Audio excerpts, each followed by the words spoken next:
मित्रांनो, पीक विमा मिळण्याचा मार्ग मोकळा झालेला आहे. या संदर्भात आपण एक व्हिडिओ सविस्तर बनवलेला होता आणि त्याच्यामध्ये आपण अपडेट दिलेलं होतं की केंद्र सरकारचं जे PMFBYचं जे पोर्टल आहे, म्हणजे पीक विम्याचं जे पोर्टल आहे, त्या पोर्टलवरती तांत्रिक अडचणी आल्यामुळं तो डाटा उपलब्ध होऊ शकत नव्हता आणि त्या अडचणी जेव्हा दूर होतील तेव्हा शेतकऱ्यांना पीक विमा मिळण्याचा मार्ग हा मोकळा होणार आहे.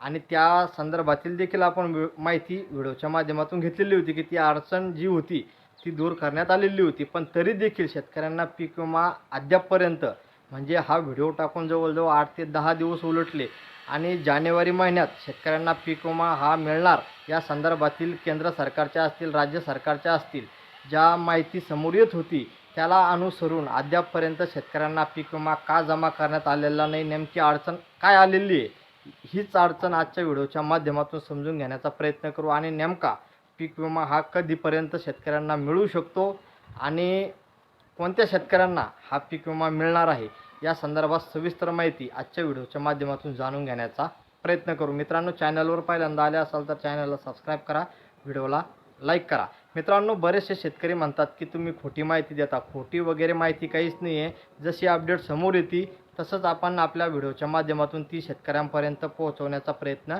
करत असतो.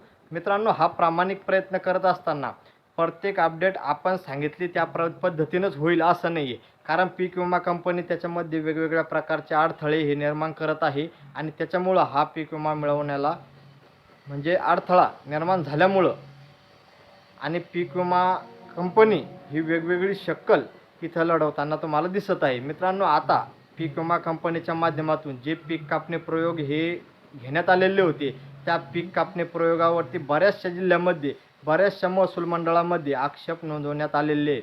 मित्रांनो, पीक विमा म्हणजे पीक कापणी प्रयोगाचा जो डाटा आहे तो पीक विमा कंपनीला मान्य नाही अशा पद्धतीची भूमिका पीक विमा कंपनीच्या माध्यमातून घेण्यात आल्यामुळं त्या मंडळामध्ये, त्या जिल्ह्यामध्ये, त्या तालुक्यामध्ये पीक विमा मिळण्याला अडचण निर्माण झालेली आहे. मित्रांनो, त्याच्यानंतर बऱ्याचशा जे जिल्हे आहेत त्या जिल्ह्यामध्ये पीक विमा कंपनीच्या माध्यमातून अद्यापपर्यंत जे फॉर्म भरलेले आहेत त्या फॉर्मची पडताळणी सुरू आहे. म्हणजे अद्यापपर्यंत ही पडताळणी पूर्ण होणं गरजेचं होतं आणि पीक विमा कंपनीच्या माध्यमातून आता फक्त सरकारला डाटा उपलब्ध झाल्याच्या नंतर, म्हणजे पीक क्रॉप कॅलेंडर जे आहे त्या कॅलेंडर आणि पीक विमा कंपनीची जी माहिती आहे, जे नियम आहेत, त्या नियमानुसार कारण जो पीक कापणी प्रयोगाचा डाटा हा सरकारनं उपलब्ध करून दिल्याच्या नंतर 15 दिवसामध्ये पीक विमा मंजुरी आणि प्रत्यक्ष शेतकऱ्यांना पीक विम्याचं वाटप करणं पीक विमा कंपनीला गरजेचं असतं. आणि जर तसं कंपनीनं जर का केलं नाही तर केंद्र सरकारच्या माध्यमातून त्यांच्यावरती 12% व्याज हे कंपनीला शेतकऱ्यांना द्यावं लागणार आहे. या पद्धतीचा नियम असून देखील पीक विमा कंपनीच्या माध्यमातून वेगवेगळ्या प्रकारची शक्कल याच्यामध्ये लढवली जाते. मित्रांनो, याच्यामध्ये आता बऱ्याचशा जिल्ह्यामध्ये अद्याप जे शेतकऱ्यांनी फॉर्म भरलेले त्याची पडताळणी सुरू आहे, ते अप्रूव्ह करण्याचं काम चालू आहे. बऱ्याचशा जिल्ह्यामध्ये अशी पीक विमा कंपनी म्हणत आहे की जो पीक कापणी प्रयोगाचा जो डाटा आहे तो त्यांना मान्य नाही आहे आणि त्याच्यामुळं हा पीक विमा वाटपाला वेळ लागत आहे.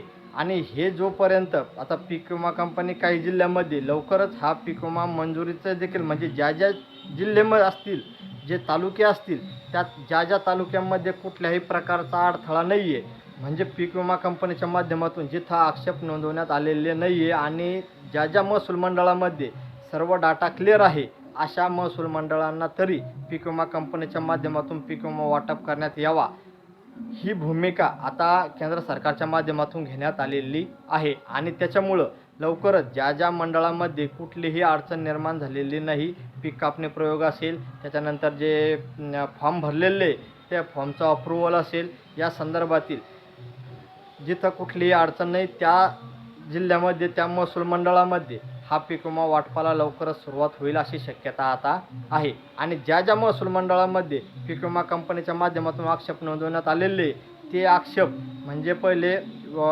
तालुकास्तरीय असतील, विभागीय स्तरीय असतील, मग राज्यस्तरीय आणि मग केंद्र स्तरावरती जोपर्यंत क्लिअर होत नाही तोपर्यंत त्या महसूल मंडळांना पीक विमा मिळणार नाही. तर ही होती मित्रांनो एक छोटीशी अपडेट. चला भेटू अशाच नवीन माहितीसह पुढील व्हिडिओमध्ये. तोपर्यंत धन्यवाद.